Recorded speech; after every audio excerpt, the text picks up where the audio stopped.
tal? Muy buenas noches, bienvenidos a Minuto 1 en la pantalla de C5N. Hoy más que nunca, la realidad, lo que otros no te cuentan, lo que otros no te muestran. Aquí, diariamente, te lo contamos, te lo mostramos, te decimos de qué se trata esta dura realidad que nos toca vivir. Y esta noche vamos a estar hablando de la causa de los cuadernos, de todas las derivaciones que están teniendo. Pero mira, desde el lunes con Darío Villarruel, con información, te venimos adelantando y contando cómo actúa cierto sector de la justicia argentina, en este caso la dupla Stornelli-Bonadío, para armar una causa, para conseguir testimonios. Pero hoy además, enseguida te lo vamos a mostrar en primera persona, a través de un diario importante que sin ponerse colorados cuentan cómo el fiscal y el juez presionaron, así como yo te lo digo, presionaron a los empresarios detenidos para que se arrepientan. Estos son los métodos de la justicia del siglo XXI en la Argentina. Enseguida te lo vamos a contar, te vas a sorprender, pero hay que saber de qué estamos hablando y por qué cuando decimos que la institucionalidad corre riesgo en la Argentina, estamos en lo cierto. Y nos podés acompañar en relación a esto y enseguida te vas a dar cuenta por qué el hashtag de esta noche, sortijas para pocos. Con ese hashtag nos podés acompañar a partir de este momento. Pero también números de la economía, números en rojo, números que preocupan. El riesgo país sigue subiendo y se mantiene en el nivel más alto desde el 2015 a la fecha. El dólar volvió a subir mientras te tapan la realidad con el show de los cuadernos. La economía en la Argentina lamentablemente se hunde, con pronósticos realmente de una grave recesión para los próximos meses. Ahí está, 619 puntos, el riesgo país en aumento, el más alto desde el 2015. ¿Pero cómo? ¿No acordamos con el Fondo Monetario Internacional? ¿No nos venía todo bárbaro? ¿No tenemos el apoyo de las naciones más importantes del mundo? ¿Y qué significa este riesgo país de 619 puntos? El más alto. Riesgo país significa desconfianza, sobre todo de los inversores externos en la Argentina. ¿Y por qué vuelve a trepar el dólar? Enseguida estamos con ese análisis y además con todos los datos que enseguidita te va a estar comentando Fernando Alonso. También una noticia que se acaba de conocer, el salario mínimo vital y móvil que ha aumentado. Te vamos a contar también de eso en momentos aquí. Y por supuesto vamos a estar siguiendo la sesión del Senado cuando amerite. Vamos a estar, en estos momentos hay una gran concentración. Fíjese, ahí estamos viendo las imágenes de los que defienden la posición abortista y los que están en contra de la posición abortista. Esto es, en este momento, la vigilia de ambos grupos en las cercanías del Congreso de la Nación. Por supuesto, estamos así en la Plaza del Congreso y también en el interior del Senado de la Nación. Solamente quiero hacer una reflexión que tiene que ver con el contenido y la calidad de los discursos de algunos senadores. Usted sabe que somos aquí muy respetuosos de las dos posturas y así nos hemos mantenido. Desde un primer momento dijimos, el debate se tiene que dar donde corresponde, que es el ámbito de las leyes, que es el Congreso de la Nación.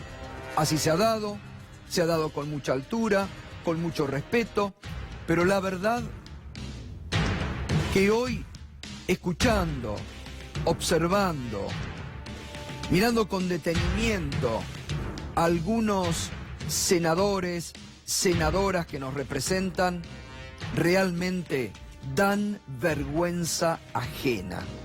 Son producto de la decadencia de la política en la Argentina. Son producto de la ausencia de partidos políticos fuertes en la Argentina. Muchos de esos senadoras, senadores que realmente dan vergüenza cuando hacen uso de la palabra, que no solamente no tienen contenido, no tienen sustento, no tienen idea de lo que están hablando, mezclan todo, son producto también de las pasiones que a los argentinos nos ganan por arrebato, de la emocionalidad con la que votamos. Así como en el 2015, muchos fueron a votar por odio. Muchos fueron a votar por odio y hoy pagamos las consecuencias.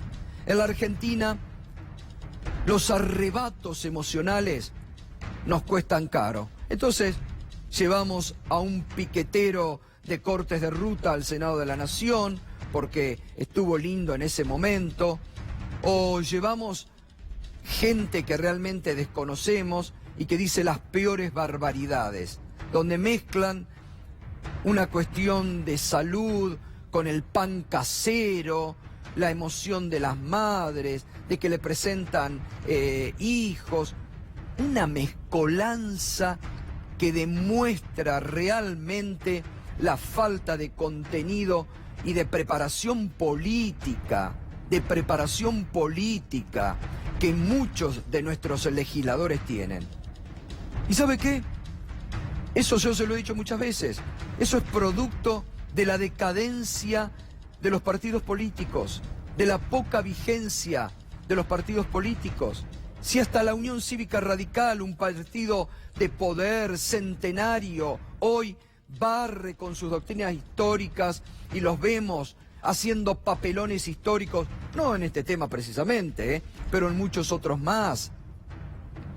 Y así vamos conformando partidos y así surgen legisladores o representantes nuestros que vienen de partidos desconocidos, producto de la emocionalidad de un momento y después, agárrate la cabeza cuando los escuchás hablar o cuando los escuchás que tienen que defender alguna postura. Muy poco sustento también en lo que se está tratando. ¿Por qué? Porque no se la juegan, porque no dicen por qué se oponen o por qué están a favor. Entonces, a esto llegamos lamentablemente.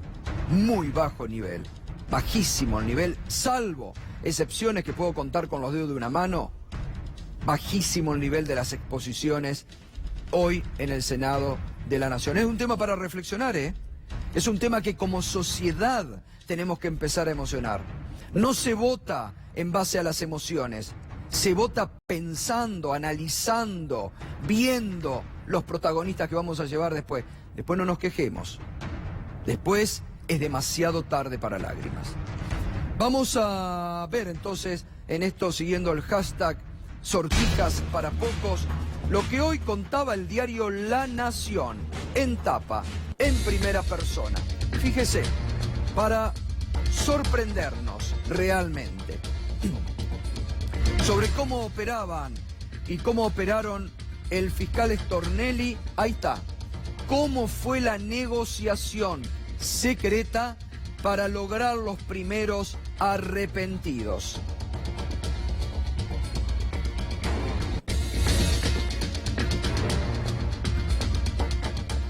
El juez y el fiscal presionaron, así lo dicen, sin ponerse colorados. El juez y el fiscal presionaron a los imputados con la certeza de que permanecerían encarcelados y así lograron la confesión. Miren estos dos párrafos, cómo se naturaliza el apriete, el meterlos presos solamente para que confiesen lo que el viernes escribía muy bien en página 12 Tuni Coleman, meterlos en un calabozo como forma de tortura moderna. Acá lo dice, el juez y el fiscal presionaron a los imputados con la certeza de que permanecerían encarcelados y así lograron la confesión. No hay sortijas para todos. Era viernes al mediodía y la frase del fiscal Carlos Stornelli retumbó fuerte en los oídos de uno de los abogados defensores de Juan Carlos de Goycochea, ex CEO de Isolux.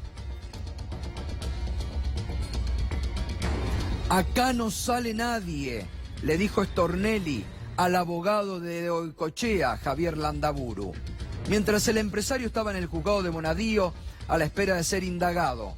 En pocos minutos, Landaburu le trazó el panorama que venía. No salís.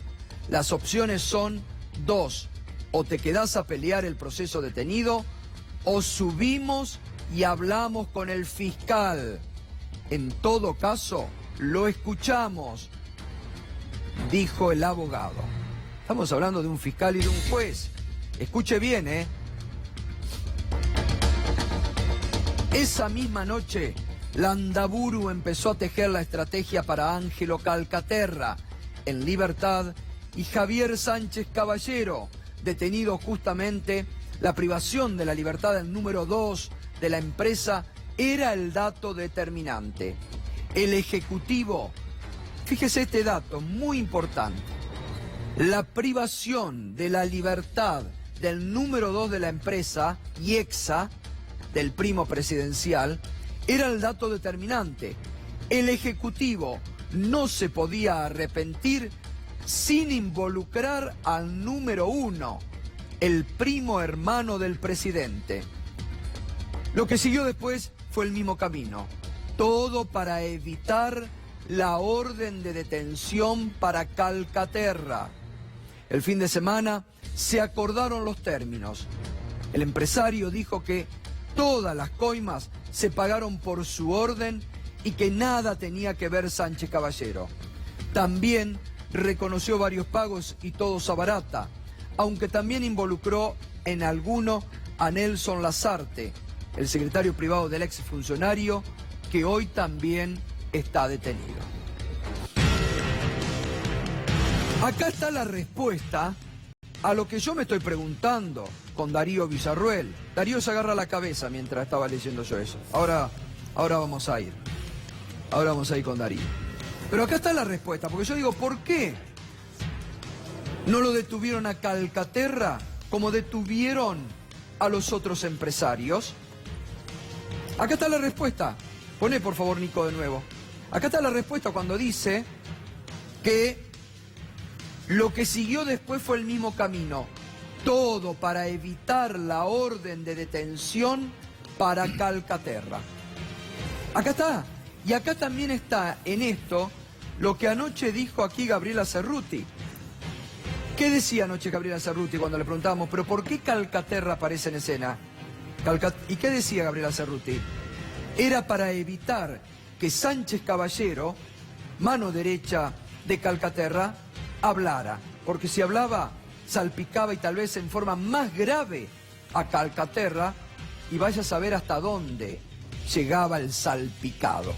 Entonces acá te cuentan en estos párrafos la estrategia del fiscal, del abogado, todo para evitar la orden de detención. Y los términos. Fíjese los términos utilizados por el fiscal. No hay sortijas para todo. A ver el anterior, vamos a ver. Nico, por favor. No hay sortijas para todos. Y la otra frase, de acá no se va nadie. Bueno, ahí está. No hay sortijas para todos, dijo Stornelli. Y la otra frase que habíamos mostrado, acá no sale nadie, le dijo Stornelli al abogado de Goycochea. Antes de ir con Darío, fíjese, hoy hablábamos con el fiscal federal Félix Kraus, porque acá, lo que venimos hablando, acá están incumpliendo incluso con la ley, porque esto estamos hablando, esto es delación premiada. También ellos tendrían que ser, tal vez estar hoy presos. Pero fíjese lo que hoy decía, escuche bien lo que decía el fiscal Félix Crow a propósito de esta nota. Empezamos mal, se llama del arrepentido, pero se trata de una delación premiada y básicamente con la amenaza de la detención preventiva. Es decir, el peligro que siempre entrañan estas formas de negociación donde todas las partes que se sientan a la mesa a negociar en el proceso penal no tienen la misma libertad y donde una de las partes que se sienta tiene la capacidad de presionar nada menos que con la detención de la contraparte en la negociación. Pero acá digo, se utiliza la cárcel, marche preso, los metemos presos como una forma de que confiesen. Esto vendría a ser. Y bueno, entre esto y la ESMA es una cuestión de grado. Es duro eso. Pero es la verdad. Para nosotros es un atraso, no es un avance, porque los que celebran ahora, porque sus contrincantes políticos o personas que no les simpatizan caen bajo este tipo de dispositivos, mañana lo van a recibir en su contra, ¿no? Escuchó, ¿no? Durísimo lo del doctor Félix Crow. Entre esto que recién veíamos y la ESMA de la dictadura, el mayor centro clandestino de detención y de tortura de personas, solo es una cuestión de grado. Y después también opinó esta mañana muy duro el ex jefe de gabinete Aníbal Fernández. Si esto que dice La Nación es cierto, y yo estoy convencido que debe ser cierto, porque ustedes saben que la voz de los jueces sale por los diarios y después sale por los expedientes. Sí.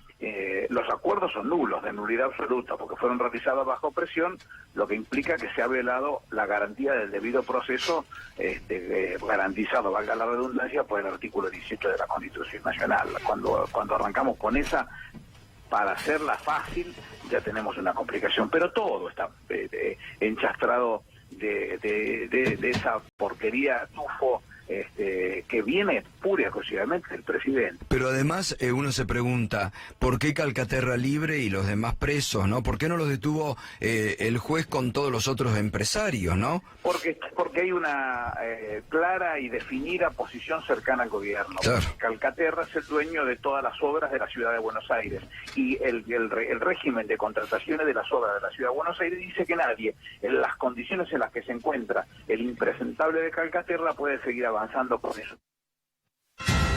Darío Villarruel, buenas noches. Darío, ¿cómo estás? Bueno, Gustavo, buenas noches. Yo voy a pensar que es mentira lo que dice La Nación, y esperar que Carlos Stornelli y Claudio Bonadío salgan a desmentir esto de que bajo presión obtuvieron la confesión de algunos de los empresarios involucrados.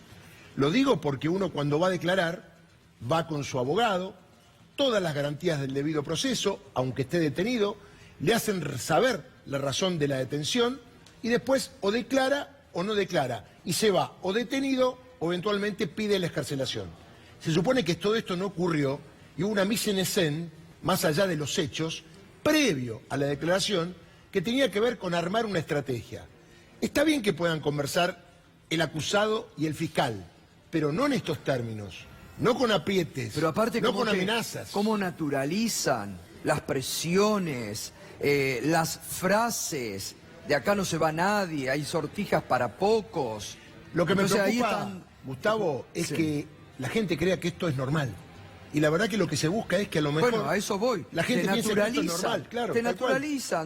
Te naturalizan la forma de presión a obtener, justificar la prisión de una persona a cambio de obtener bajo cualquier forma la confesión. Lo que decía Félix Crow recién, ¿no? Lo que decía Félix Crow, es muy peligroso esto realmente. Porque además, esta gente confiesa y el proceso sigue adelante.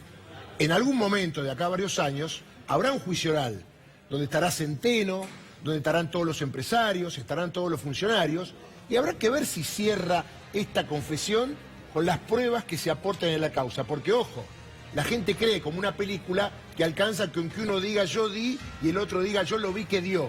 No, hace falta los elementos de prueba. Por ejemplo, el dinero. Por ejemplo, los bolsos. Por ejemplo, de dónde salió el dinero. Esto es como una película preliminar. La película final la vamos a ver dentro de varios años. Pero además, Darío, acá hay un hecho que las evidencias, ahora vamos a ver, porque hoy para completar toda esta estrategia del gobierno con la justicia, hubo sendas notas a Ángelo Calcaterra, para terminar de blanquearlo y dejarlo como un ángel, donde si uno va siguiendo, estas confesiones, lo desmienten totalmente a Centeno. Porque acá estamos hablando de aportes para las campañas electorales. Por eso nosotros desde el lunes estamos equiparando esta causa con la de los aportantes, no aportantes de Cambiemos. Porque Calcaterra y todo lo demás lo desmienten a Centeno. Entonces, ¿dónde está la gravedad de la causa cuando todos los testimonios lo están desmintiendo a Centeno? Gustavo, ¿dónde está la asociación ilícita? Bueno, ahí ¿Qué es ¿dónde? lo que le describieron a cada uno de los acusados? Además, si es un tema electoral, debía algún abogado defensor, no quiero dar ideas, plantear la inhibición de Bonadío respecto de los empresarios, porque en realidad fue plata para la campaña. Y no es competente Claudio Bonadío para investigar dinero de la campaña electoral, porque Exacto. tiene que intervenir la justicia electoral. Pero me parece que la estrategia recién comienza. Lo que buscaban era que los empresarios queden libres. ¿Y por qué se apunta a los empresarios? Los empresarios no tienen la piel de un político. Lo meten preso, vivieron la mejor vida, tienen los mejores abogados, nunca pensaron estar presos, tienen abogados con contactos con jueces y fiscales, y eventualmente le decís, si decís cualquier cosa, salís. Claro. Y a lo mejor decís cualquier cosa, aunque sea chiquita, y te dan la libertad. Bien, vamos a ver lo que hoy decía Ángelo Calcaterra, el primo presidencial, terminando de completar esta estrategia. Dio 2 reportajes. Está invitado si quiere venir acá, con mucho gusto acá. Lo escuchamos, lo sentamos ahí, lo escuchamos, está invitado. Ángelo Calcaterra dio 2 reportajes, uno al diario La Nación, otro al diario Clarín. Decidimos poner dinero para que aflojaran la presión. Ahora, la gran sospecha que existe es que se pagaban sobreprecio, le pregunta el periodista, para que le liberaran las obras, dice el periodista en el diario La Nación. Eso pregunta, ¿eso es mentira? Acá primera desmentida a Centeno. Eso es mentira. Con las obras nunca ganás plata, porque es un sector muy duro donde aparte en este país empezás con un precio y entre la inflación, la demora de los pagos, las tasas y demás, te destrozaban. Sí, no sé de dónde sacó la plata, porque son supermillonarios, ¿no? Gato, si dice que con las obras no sacaban plata, no sé de dónde hicieron la fortuna que tienen. Sería una buena pregunta. Después le preguntan, la gran sospecha, ¿usted afirma que es mentira lo de los sobreprecios? Le repregunta el periodista. Sobreprecios no. Vos licitabas realmente y los precios eran no solo justos o a veces hasta apretados, sino después cuando hacías una obra se distorsionaban mucho y sobre todo en un sistema como el de acá. A ver acá, doble desmentida a Calcaterra. Desmiente a Centeno, desmiente lo de los sobreprecios, también lo desmiente a Iguacel, que cuando era director de Vialidad Nacional presentó un escrito todo hablando del sobreprecio en la obra pública. Bueno, Calcaterra acá dice sobreprecio, no. Así que doble desmentida de Calcaterra. Pero además, Gustavo, el sobreprecio sería $100.000 de una obra que vale miles de millones de dólares. Es como que no cierra lo que está diciendo Calcaterra, como decís vos, con la acusación de Centeno y lo que el juez está indagando, porque el juez indaga por hechos de Centeno y Calcaterra contesta cualquier cosa. Sí, Sin sí. embargo, le da la posibilidad de la libertad. Bueno, a ver, vamos, sigue. Vos en Chile, bueno, ahí sigue explicando lo de la obra pública. Vos en Chile tenés márgenes muy chiquitos cuando cotizás, pero te respetan tanto todo que al final ganás eso. Acá empezás una obra y hay que endeudarse para seguir. Pobre Calcaterra. Hay que hacer una vaquita urgente para Calcaterra. Gustavo, Espera un minuto, Fernando, ahora vamos, si no, no se entiende el hilo. ¿Cuánto se pagó efectivamente de el aporte a la campaña electoral?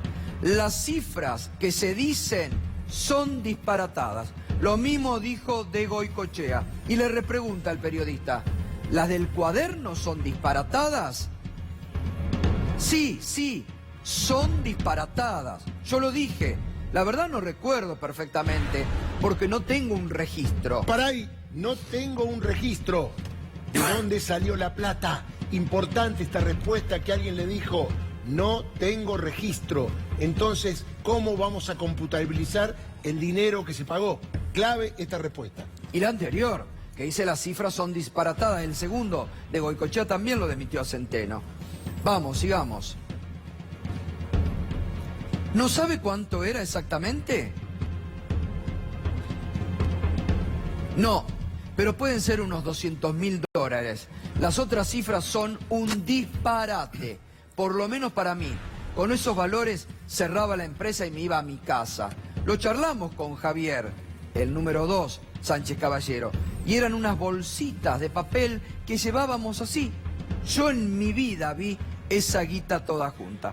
Pobre Calcaterra. Ahora sí, Fernando, buenas noches. Fernando, ¿qué querías acotar? ¿Qué tal? Buenas noches, Fernando. Lo que quería contarte es que es verdad que las licitaciones las ganan por muy poco margen, porque el gran negocio de estas constructoras es renegociar permanentemente los contratos. Le ponen un precio bajo a la obra y a cada rato van al gobierno y los obligan a renegociar el precio. Y eso es donde verdaderamente ganan estas empresas. Es un negocio bastante turbio porque te condicionan la realización de la obra a que estés renegociando el contrato y eso es, por supuesto, muchas veces en perjuicio del Estado. Bien, Norberto Ollarvide fue uno de los protagonistas de la jornada, está nombrado también en los famosos cuadernos. Él negó haber conocido y haberse entrevistado con Julio De Vido, negó cualquier tipo de reunión, dijo que dijo que las fechas marcadas en el famoso cuaderno, uno de los famosos cuadernos, que hace algún tipo de alusión a reuniones de él, de Ollarvide, con Baratta o con De Vido, no coinciden con nada y que además él nunca se reunió con ni con Baratta ni con De Vido. Te mintió, pero lo que más llamó la atención fue lo que después dijo, no solamente en la prensa, sino en el expediente.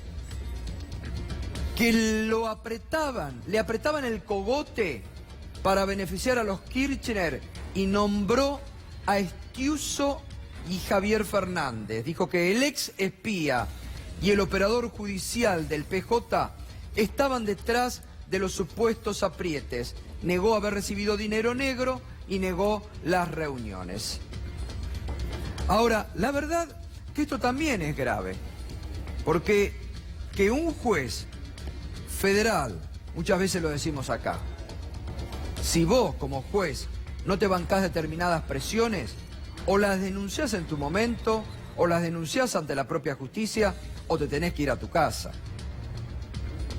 Porque la verdad que llama la atención que tantos años después el doctor Norberto Ollarvide diga que a él, juez federal, con mucho poder en su momento, como todos los jueces federales, lo apretaba Estiuso o el operador judicial que siempre existieron y siguen existiendo, Javier Fernández. Javier Fernández que también está en esta causa, ¿no? Declaró ayer, contestó todas las preguntas y se fue a su casa. No hay ninguna orden de detención y habrá que esperar si dentro de 10 días el juez lo procesa o no. Pero déjame agregar, respecto a Ollarvide, que no se entiende muy bien la citación de Claudio Bonadío a Ollarvide. Lo novedoso es que estuvieron frente a frente dos jueces de la servilleta y los dos jueces que más pedidos de juicio político tienen en la historia argentina en el Consejo de la Magistratura. Y Ollarvide contestó, porque 4 veces solamente es mencionado en los cuadernos. Y además se habla de que se encontró con Baratta y con Lasarte y a veces con De Vido. Bueno, él negó eso, pero reconoció que tuvo otras reuniones, pero que en ningún momento recibió bolsos ni entregó bolsos, porque lo que dice Centeno es que en una oportunidad llevó bolsos y después trajo bolsos. Es decir, que como Ollarvide lleva y trae, quiero decir que con esto no alcanza para citar a alguien en la indagatoria. Habrá que ver qué buscaba Claudio Bonadío, y por eso la introducción de Estiuso, el tema de Javier Fernández, porque no cierra tanta gravedad de imputación con tan poca prueba para citarlo a Ollarvide, ¿no? Bien. Ahora, Darío, ¿no están buscando anular los fallos de Ollarvide? ¿No están buscando poner un manto de sospecha sobre los fallos para declararlos nulos y reabrir causas que ya están cerradas? En realidad, Eso todas es las imposible. causas que tiene Ollarvide, en realidad la descanja ya fue abierta, está en pleno trámite. Se habla del enriquecimiento ilícito del expresidente y la expresidenta. Bueno, esa causa él la cerró y de esa causa dio explicaciones. Pero Y dijo además, que tuvo mucha repercusión pública, pero él la cerró y corroboró todo lo que ahí investigó. pero además en su momento, fallos que fueron confirmados por la Cámara Federal y todas las instancias superiores, ¿no? Exactamente. Pero hay un sector de los medios que está haciendo mucha presión para reabrir estas causas. Bueno, está diciendo pero- que, montado sobre esta declaración, diciendo se impone reabrir las causas cerradas por Ollarvide. Claramente es una maniobra política, no es legal como vos planteás. Lo que pasa pero es que no tiene lo que están muchas, haciendo. Fer, no tiene muchas causas Ollarvide, por eso es más una cuestión mediática que jurídica. Además, Cristina Fernández tiene 3 procesamientos, tiene esta causa de los cuadernos, volver para atrás para más causas es como tirar y tirar a ver si encuentran algo, es ir a la pesca en la búsqueda de alguna No, pero prueba aparte, concreta. si ¿no? entras en la locura de querer reabrir causas del pasado, bueno, empezar a reabrir causas, bueno, habría que entonces reabrir la causa de las escuchas ilegales, que todavía llamativamente no fueron a juicio oral y público, o el sobreseimiento del presidente. La verdad que yo creo que ahí no les conviene a nadie empezar a querer reabrir causas. Gustavo, hay una teoría Bien. que se llama cosa juzgada y irritada. Aparte, bueno, pero hasta eso hay que empezar en este país a explicar, digo, a ver muchachos, si no, están construyendo una nueva doctrina jurídica y no nos enteramos. Es verdad, eso es verdad. ¿Eh? Eso es verdad. Están construyendo o construyeron nuevos códigos, nueva justicia y no nos enteramos los habitantes de este bendito país. Desde diciembre de 2015 para acá. Bueno, es peligroso. Vamos al tema económico que está también realmente muy caliente, muy caliente. El riesgo país hoy, seguramente esto no lo vas a ver en ningún otro lado, no te lo cuentan, porque esto es lo que importa realmente en la Argentina de hoy. Importa la economía, importa tu bolsillo, importa cómo impacta la economía en tu presente y en tu futuro. El riesgo país sigue en aumento. Hoy se situó en 619 puntos, el nivel más alto desde agosto del 2015. Esto habla de desconfianza del exterior en la economía argentina.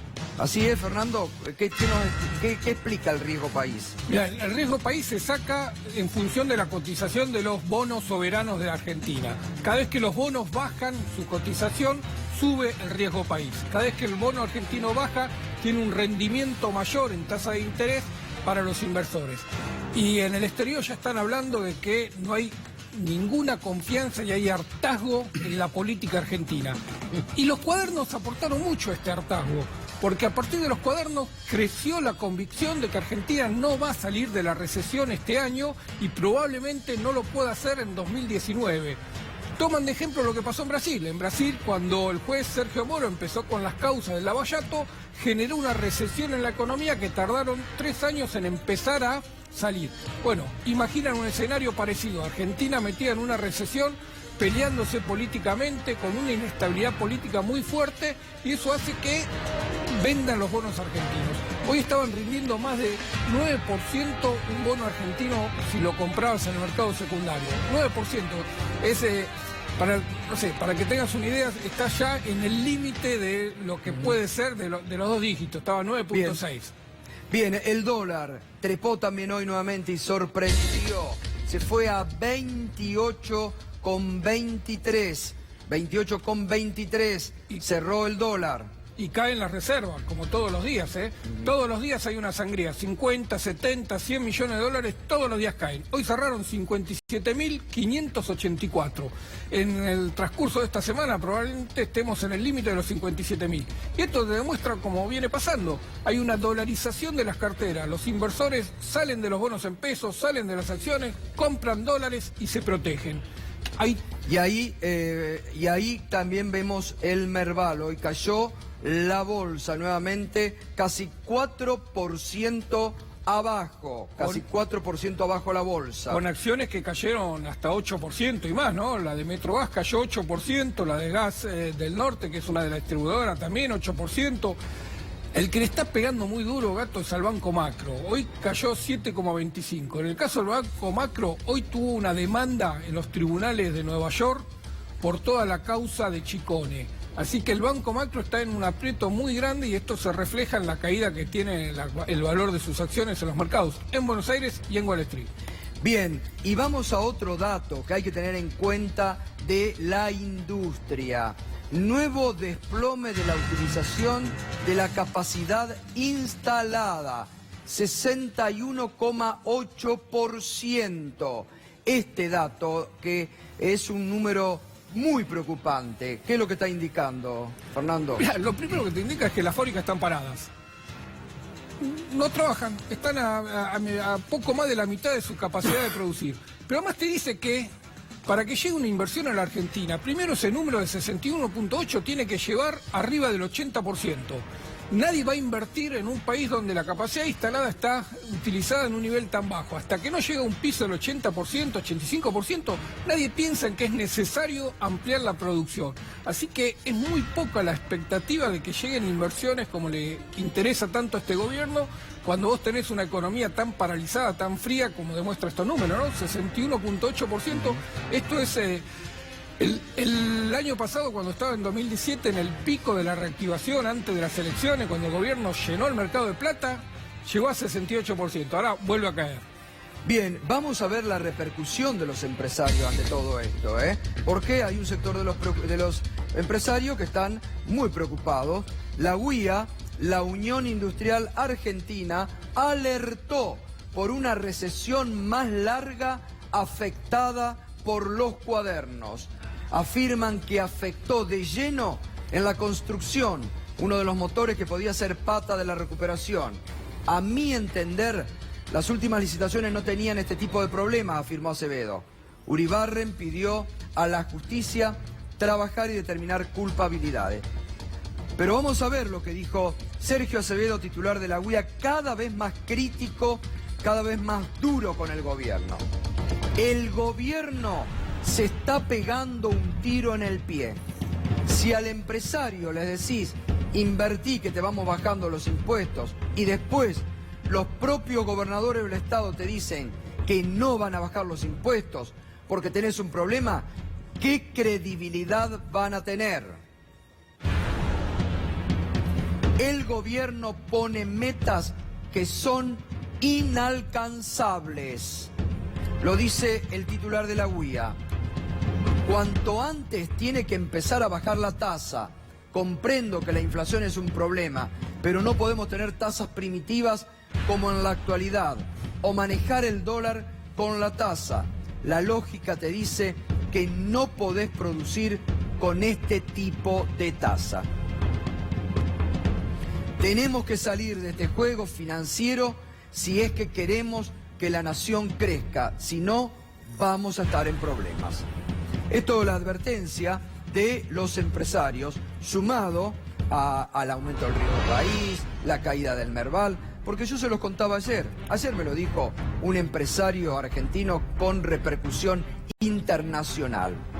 En el exterior se desconfía en este momento de la Argentina por la inseguridad jurídica, por el nivel de conflictividad política que ha abierto el gobierno, peleándose con todos.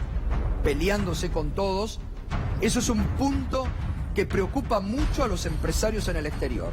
La conflictividad que ha abierto el gobierno con todos los sectores.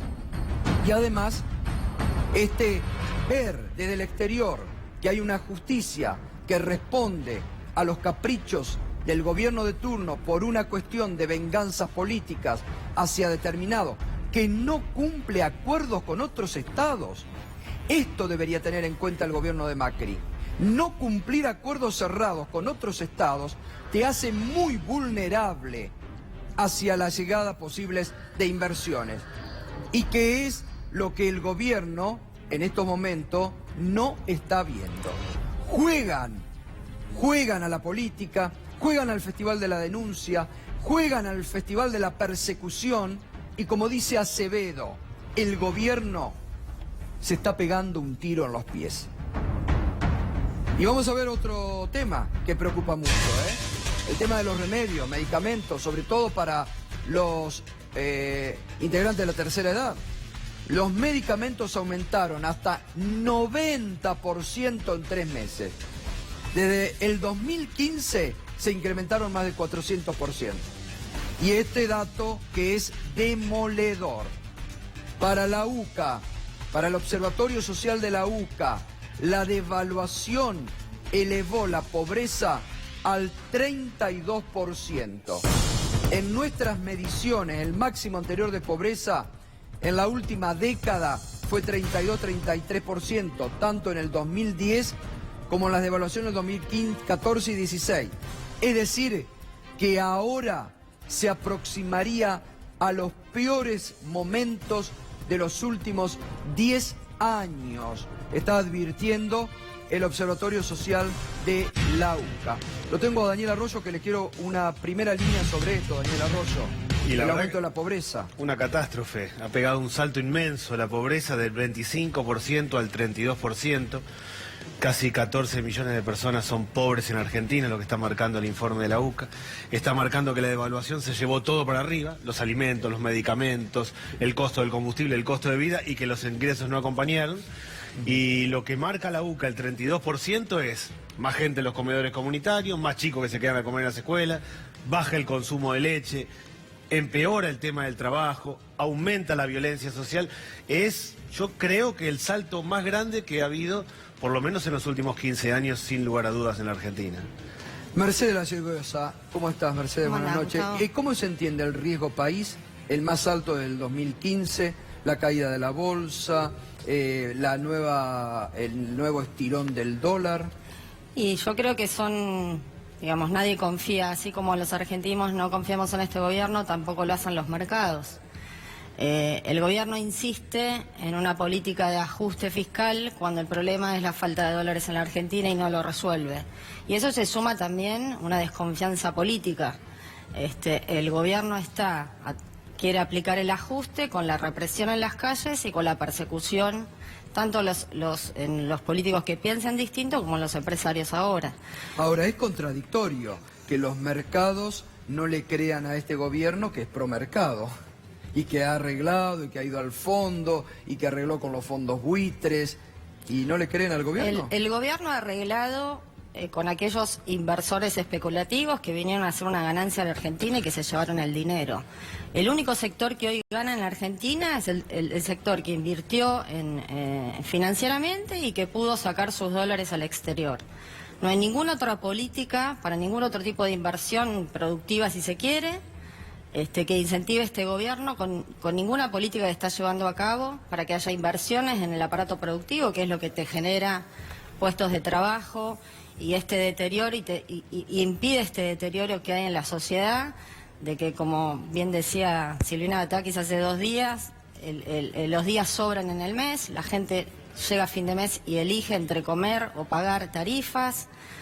Las empresas están cerrando, hay 7.500 pymes que cerraron, hay 85.000 puestos de trabajo industriales que se están perdiendo, son más las empresas que cierran.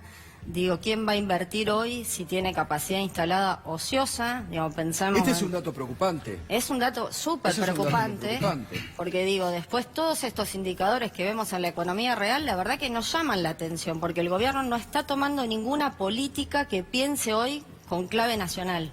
Daniel. Yo creo que el dato de la capacidad ociosa no es solo un dato preocupante en términos económicos, sino de empleo. Claro. En el eventual caso que esto empezara a levantar, no va a crear empleo. No, o sea, estamos ante un problema serio. Aumenta el desempleo, se complica la situación social, y si eventualmente en algún momento esto encuentra un punto de equilibrio y empieza a recuperarse, no va a recuperar el empleo, porque tiene mucha capacidad ociosa para crecer. A mí me parece realmente que la cosa se está poniendo muy complicada. En los sectores más pobres, en la pobreza estructural, los planes sociales dejaron de ser colchón. 1.500 pesos la asignación universal por hijo quedó lejísimo, 4.750 pesos una cooperativa de trabajo quedó muy lejos. Aún con planes sociales dejamos de tener colchón, y ahí está el problema. En los sectores que hacen changas, el gasista, el plomero, quien cose ropa en la casa, esa persona gana menos que el año pasado. Antes trabajaba 5 veces por semana, ahora trabaja 2, gana menos plata que el año pasado y todo le sale más caro. En la clase media, que es lo único que derrama, la clase media, cuando tiene trabajo, cuando anda bien, genera movimiento económico, la traba entre impuestos, alquileres, suba de todo y pérdida de empleo, tarifas se le va trabando. Tarifazo. O sea que de las 4 argentinas, las 3 de abajo, la pobreza, los sectores que hacen changa y la clase media se están derrumbando. Totalmente. Ahora si uno ve el decil más rico de la Argentina, ese se apropia de los recursos, digo, eso va creciendo, es decir que hay un sector que gana con este modelo, porque también es importante decirlo. El que está sacando de abajo y llevando para arriba, está haciendo al revés. Hay una transferencia de recursos fenomenal entre los sectores que menos tienen y los que más Bueno, tienen. cada vez se afirma más esta idea inicial que se veía en muchas encuestas de que es un gobierno de ricos para ricos.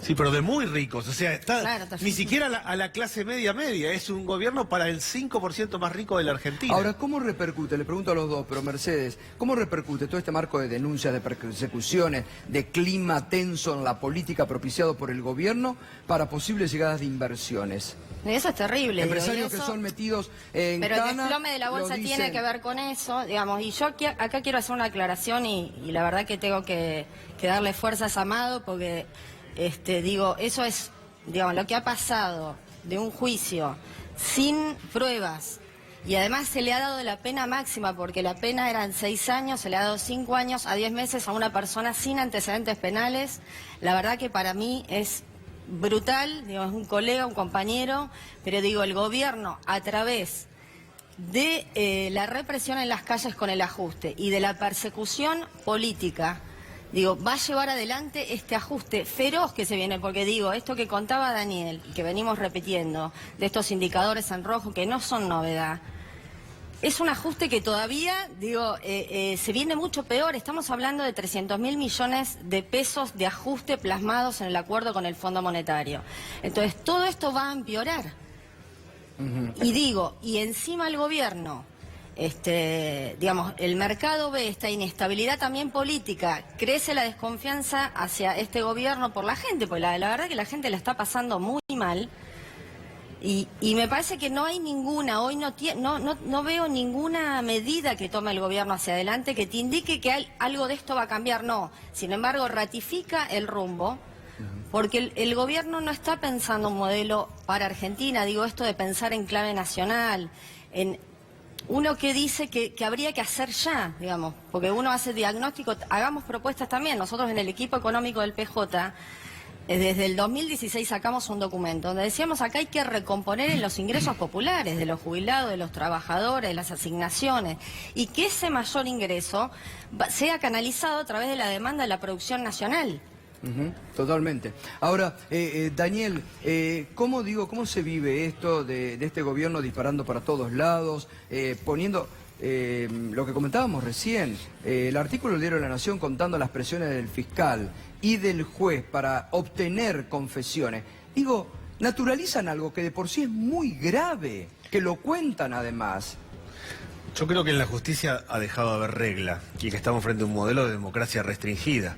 Lo que ha pasado en Brasil y lo que pasa en la Argentina es que no importa la verdad, los datos, sino la posverdad. Lo que le parece al juez de turno y entonces este va a terminar en la cárcel, este no, este va para acá, para allá, en función de a dónde quiere llegar. Además este operativo de blanqueo de Calcaterra, que es más que evidente, sí, digo, no, pero, para este la cárcel y para aquel como pero cuya historia es más larga que la democracia, o sea, viene de antes. Estamos hablando de una causa de una fotocopia, porque digo, es una causa de una fotocopia que generó este revuelo y que además los únicos beneficiados siempre son los amigos del presidente. Pero el modelo de la obra pública... Tal cual. Con suerte comenzó en el último proceso militar, de ahí para adelante. Lo que yo veo, a mí me parece que acabamos un conflicto social de proporciones. El intento de encarar un presupuesto con un recorte de 300.000 millones de pesos. A mí me parece que es inviable socialmente. El gobierno quizás consiga las manos para que se apruebe el presupuesto, pero socialmente... Que habrá que estar muy atento también a ver quién levanta la mano, porque en la Argentina de hoy esto en algún momento hay que verlo. Así como hay que escuchar hoy a muchos senadores, que ahora enseguida vamos a rescatar lamentablemente algunos, que han opinado con barbaridades realmente, también hay que ver quiénes levantan la mano para aprobar un presupuesto de ajuste. El presupuesto no hay es mucho margen ya no, para el presupuesto hacerlo. es el acuerdo con el Fondo Monetario. El acuerdo con el Fondo Monetario es Se el plasma en el presupuesto, presupuesto. que es esos 300.000 millones de pesos. Si uno toma el presupuesto de Argentina, 76% es seguridad social, salud, educación, planes sociales, jubilaciones. Si alguien va a recortar 300.000 millones de pesos, va a ser un hachazo ahí. Eso es socialmente inviable. Digo, yo no veo cómo se pueda votar ese presupuesto, pero tampoco veo cómo se pueda aplicar porque la sociedad lo va a resistir. Y si vamos a un modelo tipo Lavallato de 3 años de recesión, vamos a un conflicto social de proporciones, porque hoy ya está exhausta la sociedad.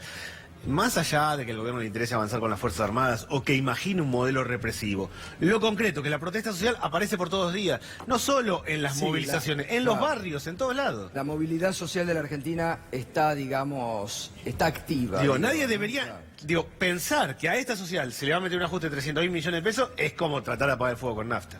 No, y aparte hoy, festejan algunos datos que son irrisorios. El aumento de las jubilaciones, cuando uno ve la pérdida de poder adquisitivo de los adultos mayores, es terrible. Con 160% que han aumentado los medicamentos, Bueno, los últimos el 19% que van dando de aumento ya perdió con Va a la llegar a inflación. 8.600 en septiembre. Si uno piensa en Ya está, trabajadores, se perdió 1,5 salarios. Si piensa en jubilados, se perdieron 2 jubilaciones mínimas.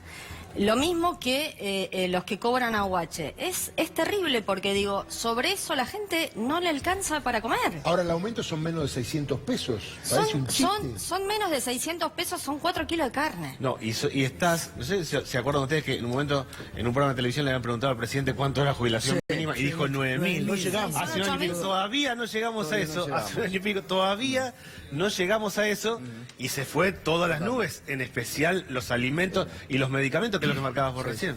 Gracias, Daniel, gracias, Mercedes, como gracias siempre. a vos. Pedro Brigger, hoy en un día que ahora vamos a volver al Senado, pero que la Argentina está debatiendo la media sanción de la Cámara de Diputados. Este tema en América Latina, ¿cómo se ve? Es muy fuerte la repercusión que está teniendo en toda la región lo que está sucediendo en la Argentina. Esto es algo interesante porque mientras ustedes señalaban recortes, ajuste, noticias negativas, es muy interesante cómo están mirando a la Argentina, pero por la positiva. Puedo rescatar, por ejemplo, un editorial del diario El Espectador de Colombia, diciendo, bueno, todos miramos a la Argentina, Argentina tiene que ser el ejemplo, aprobando la ley de la despenalización del aborto y la legalización del aborto. Argentina tiene que ser el ejemplo para el resto de América Latina. Está viendo pañuelazos verdes en prácticamente todas las capitales de la región. Recordemos que el aborto legal y seguro está permitido en muy pocos países y con algunas restricciones en algunos. Recordemos Cuba, en México, en la Ciudad de México, recordemos Guyana y por supuesto Uruguay, que siempre se lo menciona. Incluso Amnistía Internacional está elogiando mucho el debate, dice esto es fundamental para preservar los derechos humanos. Así que es interesante ver cómo esta ola verde que comenzó en la Argentina se expande al resto de la región, con un detalle tal vez cómico o para remarcar que en la República Dominicana las que salieron a apoyar la votación a favor de la legalización de la Argentina, en la Argentina lo hacen con un pañuelo celeste, que es justamente las que están en contra de los derechos de las mujeres en la Argentina. Es un pequeño detalle, pero sí están mirando muchísimo hacia una cosa extremadamente positiva que está pasando en la Argentina y que está contrapuesta con muchas de las cosas negativas que escuchamos acá, Gustavo. Sí. Una cosa, Gustavo, la verdad que decir que yo mañana voy a estar más contenta si se aprueba la ley, a diferencia de lo que dijo hoy Vidal, sacando cuentas de cuánto le aumentaría el gasto a los hospitales, digo, que se dedique a ver si se invierte en infraestructura educativa para evitar las 2 muertes de los maestros, que invierta en salud en vez de estar dando el abrazo como tuvimos que dar muchos en el Hospital del Cruce. Bueno, muchas gracias. Nos vamos a la primera pausa. Enseguidita nos vamos a meter de lleno, vamos a tener más sobre el espionaje a la expresidenta Cristina Fernández de Kirchner. Nuevos videos, nuevas pruebas del espionaje ilegal a la expresidenta y una convocatoria al jefe de los espías al Congreso de la Nación. Y además te vamos a mostrar los últimos números de la realidad, las distintas encuestadoras, la imagen negativa del presidente y del gobierno en su peor momento, Enseguida, desde el Senado también, y vamos a ver, por supuesto, vamos a seguir hablando de todo el tema de los cuadernos. Pausa y volvemos, tenemos mucho más.